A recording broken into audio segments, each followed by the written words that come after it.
Meu nome é Paulo Tavares Mariante, eu sou advogado e participo do Identidade, Grupo de Luta pela Diversidade Sexual e da Associação da Parada do Orgulho LGBT de Campinas.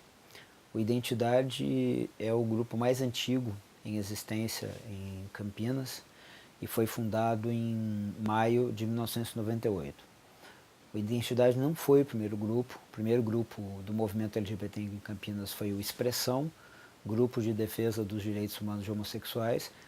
Foi fundado em outubro de 95 e atuou até 99, 2000 ele acabou parando. O Identidade, a partir de maio de 98 para cá, vem atuando em diferentes frentes e outros grupos também surgiram no movimento em Campinas, Moleca, Aos Brados, É Jovem, e de um tempo para cá existem outros coletivos universitários, outros agrupamentos de militância, inclusive alguns coletivos ligados a correntes políticas de esquerda que também vêm atuando. A fundação do movimento em 1995, com a Expressão, que foi o primeiro grupo, foi decorrente da existência de um grupo de pessoas que eram ligados, na época, não era nem programa municipal de DST-AIDS, era o COAS, apenas uma parte de aconselhamento, testagem, e era um grupo chamado Conviver, de pessoas que tentavam dialogar a respeito da vivência com a questão do HIV e, em grande parte, com a questão da homossexualidade, porque a grande maioria eram homossexuais. Em determinado momento, houve a compreensão de que a questão da homossexualidade, eu falo homossexualidade porque de fato o grupo eram praticamente só gays, depois surgiu uma lésbica participando do grupo, ela aparecia como algo que necessitava de um olhar mais específico do que a questão, por exemplo, do HIV e da AIDS, que dialogava, né, como a gente sabe, HIV e AIDS não são específicos, exclusivos de homossexuais, de LGBTs, e havia, portanto, para algumas das pessoas participando daquele grupo, a necessidade de um espaço onde se pudesse conversar sobre a vivência da homossexualidade e sobre os desafios num ambiente de tanta discriminação como era, não que tenha deixado de ser, mas com certeza no começo dos 90, até meados dos anos 90, a situação era bem mais difícil, pouquíssima visibilidade, muita repressão e, portanto, a Expressão surgiu com essa ideia de um grupo que pudesse ser um espaço, ao mesmo tempo em que as pessoas, volto a dizer, a maioria eram gays, eram homossexuais e masculinos, em que as pessoas que muitas vezes não tinham sequer um espaço de poder falar o que viviam, como se sentiam, que o grupo fosse esse espaço e ao mesmo tempo também fosse um espaço onde, em determinadas situações de discriminação, as pessoas pudessem pensar como reagir, né? Lembrando que na época não tínhamos nenhuma lei, nem municipal nem estadual, portanto dependia muito de um esforço coletivo para se tomar algum tipo de atitude, algum tipo de postura. A Expressão tinha um jornal, editava um jornal chamado Babado, que teve bastante impacto na época, tinha uma circulação grande na noite, na chamada noite GLS, que era a expressão que se utilizava, e era um jornal que, embora tivesse muitos problemas, como tipo questões de gênero muito maltratadas, né, no jornal, era um jornal com uma cara muito branca, eu diria que quase que uma normatividade gay, um padrão, né, estético, né, branco, classe média alta, e com pouquíssima possibilidade de dialogar com questões de raça e etnia, questões de gênero. Mas foi um jornal que de qualquer maneira serviu para que muitas vezes informações sobre direitos e sobre questões de saúde circulassem entre a população LGBT, volto a dizer, preponderantemente população gay. O Expressão teve participação importante nas primeiras discussões de direitos humanos aqui da cidade de Campinas, o Fórum de Direitos Humanos que foi constituído informalmente na época, junto com a Comissão de Direitos Humanos da Câmara, a Expressão participou. A Expressão participou da discussão do primeiro Programa Estadual de Direitos Humanos, em 1997, e também no ano de 97, o Expressão articulou a primeira manifestação pública LGBT de Campinas, que foi quando surgiu um movimento conhecido como Associação dos Moradores do Largo do Pará, que era um movimento conservador, que pretendia expulsar da região as travestis e as prostitutas. O Expressão entrou nessa questão, defendendo os direitos das travestis, das prostitutas, profissionais de sexo, de estarem nos espaços públicos, e foi realizada uma manifestação em frente à prefeitura, um ato público, talvez com umas 50 pessoas participando, presença de outros movimentos sociais, além do próprio Grupo Expressão, movimento de mulheres, movimento negro, movimento sindical, e ele, de certa forma, cumpriu um papel interessante nesse período. Mas havia uma compreensão de algumas pessoas, um grupo do qual eu fazia parte, dentro de Expressão, de que o grupo não se dedicava suficientemente à luta, à defesa de direitos. Tinha um espaço muito grande para umas questões de baladas, de noite, e havia uma insatisfação. Em determinado momento nós entendemos que o grupo não ia conseguir responder a essas demandas, resolvemos saímos coletivamente, um grupo de militantes dentro da Expressão, e esse grupo foi o embrião do Identidade. Então, em março de 98, nós fizemos a ruptura, lançamos inclusive um documento público, né, do porquê que a gente estava saindo, e a partir daí iniciamos a construção do que viria a ser o Identidade. Identidade, que o primeiro nome era Grupo de Ação pela Cidadania Homossexual, depois passou para Grupo de Ação pela Cidadania LGBT, e depois chegou com o nome atual, que é Grupo de Ação pela Diversidade Sexual. O Identidade, desde o primeiro momento em que surgiu, foi um grupo com muita dedicação ao enfrentamento às situações de discriminação. A gente teve beijaço no City Bar por uma situação de discriminação. Além da manifestação, entramos com o processo, o estabelecimento foi punido com base na lei estadual antidiscriminatória. Tivemos, curiosamente, processos contra estabelecimentos ditos GLS, boates, que discriminaram. Teve situação de discriminação de trans e teve situação de uma boate GLS que ia fazer uma festa que o nome era a Festa da Suprema Raça Ariana, né? Então, nazismo puro. O Identidade, junto com o Movimento Negro Unificado, entrou com o processo e eles foram obrigados a recuar na realização da festa. Também é importante considerar que o Identidade sempre teve, ao longo da sua existência, uma característica de ter a presença dos diferentes segmentos da população LGBT. Lésbicas, gays, bissexuais, travestis, transexuais. Em maior ou menor presença numérica, o grupo sempre teve a gente chamava inclusive um grupo misto, porque ele não era focado exclusivamente num segmento. A gente sempre tentou trabalhar isso junto por entender que era a própria construção de um processo, de um projeto emancipatório e de combate à opressão, exigia, de certa forma, que nós tivéssemos a capacidade de construir um espaço de convivência onde um segmento, as letrinhas, como o pessoal fala, né, não se sentisse oprimido ou discriminado. É evidente que nós respeitamos que muitas vezes as lésbicas indiquem espaços de auto-organização, não necessariamente com ruptura de uma organização, mas ter um espaço próprio dentro da própria organização. Isso a gente sempre teve absoluto respeito, porque é a compreensão de que a construção desse processo de emancipação das opressões depende de um diálogo, de um respeito. Ninguém comanda ninguém, não existe isso, esse dirigismo é um equívoco. E o Identidade, portanto, se construiu com essa característica, desenvolveu trabalhos e desenvolve ainda junto a escolas, trabalhos na área da educação, palestras sobre informações referentes à sexualidade, à diversidade sexual, aos direitos, né, a como reagir à discriminação, como enfrentar o preconceito e a opressão.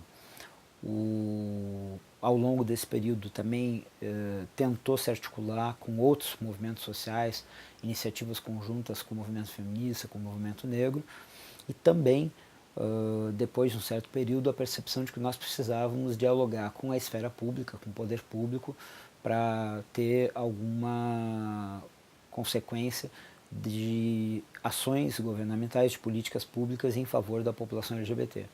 Não por acaso, foi por iniciativa de Identidade que algumas pessoas da população LGBT participaram do orçamento participativo, no governo 2001 a 2004, né, dirigido pelo PT, e naquele período do orçamento participativo, o movimento LGBT, com identidade à frente, conquistou, por exemplo, a criação do primeiro centro de referência LGBT do Brasil como política pública, não convênio com o ONG, mas um serviço público próprio, com as características que nós defendíamos, como um espaço que fosse um espaço de acolhimento para as pessoas que vivenciassem situações de discriminação e que essas situações pudessem ou não demandar processos, ações, mas que ali fosse uma espécie de porto seguro para a população LGBT num momento em que fosse discriminada.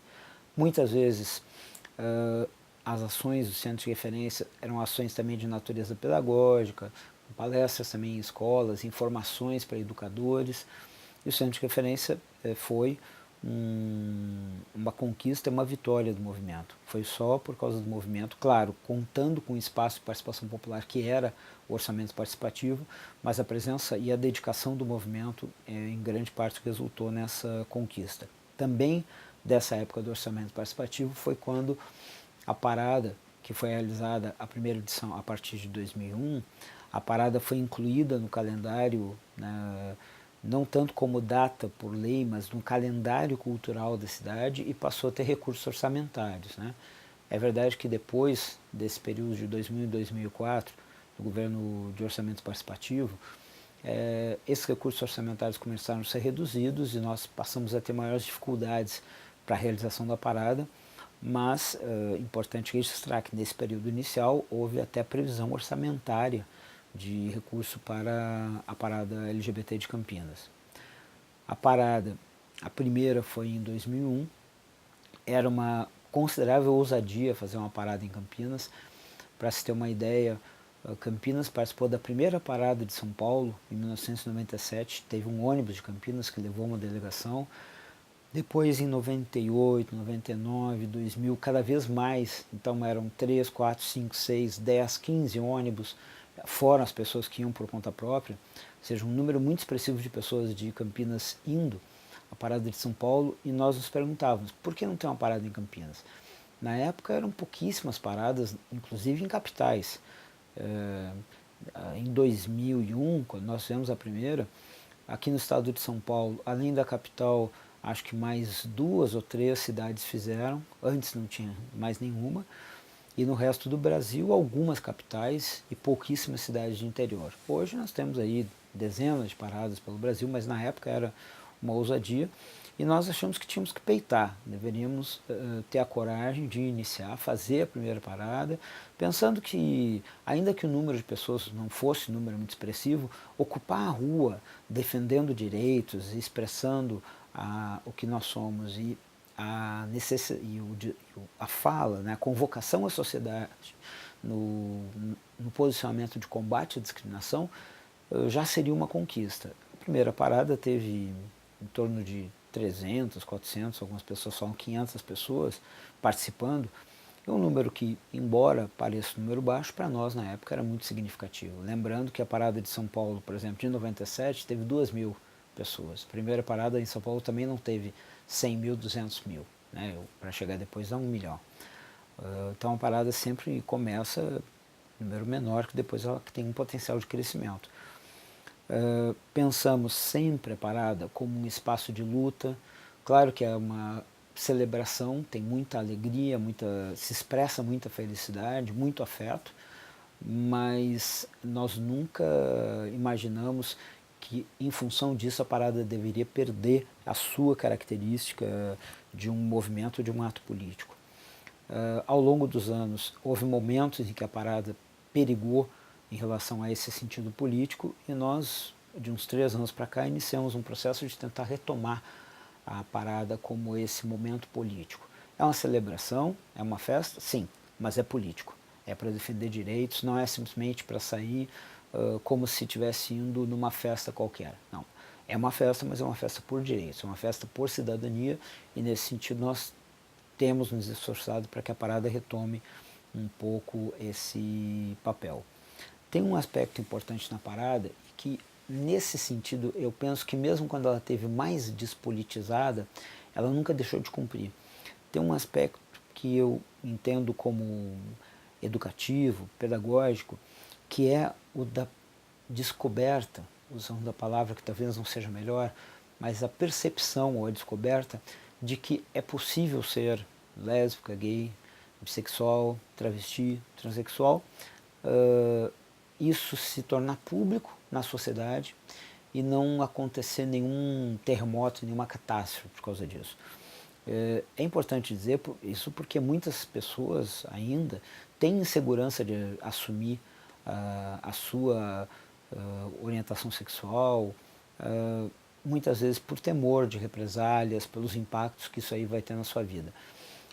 Acredito que a parada tem servido ao longo dos anos como um espaço de educação não formal, com a perspectiva de, se usa uma palavra de empoderamento, mas eu poderia falar de encorajamento a se colocar na cena, a não se negar o que é, a não se negar quem é, e com a disposição de fazer valer os seus direitos. Naquela perspectiva que nós colocamos, ninguém é obrigado a gostar de uma pessoa homossexual, mas é obrigado a respeitar. Então, assim, o respeito não é opcional. Gostar, sim. Então, muitas vezes, essa juventude que participa da parada, na parada ela se sente mais fortalecida para no cotidiano enfrentar as discriminações. E eu acredito que esse é um papel de educação não formal, um papel pedagógico que a parada sempre cumpriu. Mesmo quando ela, na nossa opinião, estava um pouco deslocada do sentido político, essa diversidade de juventude presente, com uma atitude de muita liberdade, de muita abertura para a questão da sexualidade, sem os limites, sem as prisões que a moral conservadora coloca, eu acredito que tem um papel importante de educação não formal, de processo pedagógico, um processo de descoberta para muitos, né, dessa juventude que vem às ruas. E acredito que tanto a parada quanto outras manifestações, e é importante dizer, nós da associação decidimos que parada será toda e qualquer manifestação que nós quisermos fazer, chamando de parada. Né? Parada não tem que ser um dia no ano, quase como uma coisa meio sacralizada, assim, que vira um grande, quase que um fetiche. Não, parada acontece em junho, mas também acontece em maio, acontece em agosto, e vai acontecer sempre que nós entendermos que deve acontecer. Quando nós entendemos que nós precisamos ocupar o espaço das ruas para defender os nossos direitos, a parada vai acontecer. E, no nosso ponto de vista, nós estamos conseguindo, nesse período mais recente, recuperar esse caráter mais político da parada. No ano passado, tanto a 16ª parada em junho, quanto a 16.1 em agosto, nós ouvimos de muitas pessoas, tanto da população LGBT quanto da população hétero que é solidária e participa da parada, uma impressão de que a parada estava mais politizada. As pessoas estavam na parada carregando cartazes com frases políticas, seja sobre questões LGBT, seja sobre questões mais gerais aí da conjuntura nacional. E isso é muito revelador de um processo também de educação política, de educação popular, através de construção de manifestações. Então, nesse ponto, penso que a parada tem cumprido um papel muito importante de contribuir com a emancipação de milhares de jovens LGBT que muitas vezes vivem cotidianamente situações de opressão.